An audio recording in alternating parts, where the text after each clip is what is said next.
নমস্কার, আমি অদৃশ সিনজেন্টার পক্ষ থেকে আমি নমস্কার জানাই। দাদা, আপনার নামটা একটু বলবেন? শীতল ঘোষ। শীতলদা। শীতলদা, আমরা কোথায় আছি? আলিগ্রাম, হাউসগ্রাম 1 নম্বর ব্লক। আচ্ছা, হাউসগ্রাম গুসকরার কাছে আছে। গুসকরার কাছে আছি, জেলা পূর্ব বর্ধমান।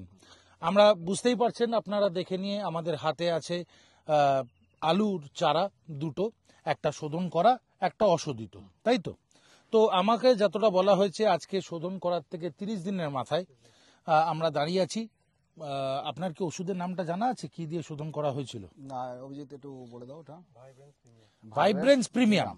ভাইব্রেন্স প্রিমিয়াম সিনজেন্টার এবছরই অতি ভালো ওষুধ ভাইব্রেন্স প্রিমিয়াম, এটা দিয়ে আমরা শোধন করেছিলাম। তো শোধন করার ফলাফল যদি দেখি, তাহলে দেখুন অত্যাধিক সাদা শিকড়ের সংখ্যা, উন্নত বয়ের সংখ্যা, যেখানে কিনা 4টে দেখতে পাচ্ছি, একটি আলুও অলরেডি ধরে গিয়েছে। এবং এখানে কিন্তু যেটা শোধন করা নেই, সেখানে আপনারা দেখতে পাচ্ছেন, সেখানে কিন্তু আমরা সাদা শিকড় দেখতে পাচ্ছি না, বা বয়ের সংখ্যাও মাত্র 2টো।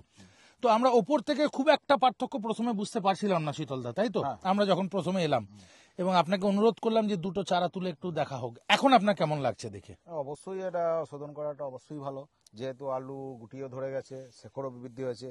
এই আমাদের যেটা শোধন করেই নাই, সেটা কিন্তু আলু ধরে না আর শেকড় বৃদ্ধিটাও কম। ঠিক। তো আগামী দিনে এগিয়ে যাওয়ার সময় এই বছরটা তো চলুন আমরা একটু পরিদর্শন করে দেখলাম, পরের বছর আপনি কি নিজে ব্যবহার করতে রাজি হবেন? অবশ্যই, মানে 100% যে আমি সবটাই করব। Very good. আর আপনার এমনিতে দেখে কি মনে হচ্ছে, এইরকম যদি বয়স সংখ্যা হয়, তাহলে এটা আমার আপনার বলার জন্য দরকার লাগে না, এটা আমরা জানি যে ফলনটা বেশি হবে, তাই না? হ্যাঁ, অবশ্যই ফলনটা বেশি হবে। অনেক অনেক ধন্যবাদ সুতলদা। আমরা আবারও পরবর্তীকালে দেখে নেব ভাইব্রেন্স প্রিমিয়াম দিয়ে ট্রিটেড আলু বীজ কি ফলাফল দিচ্ছে। ধন্যবাদ, নমস্কার।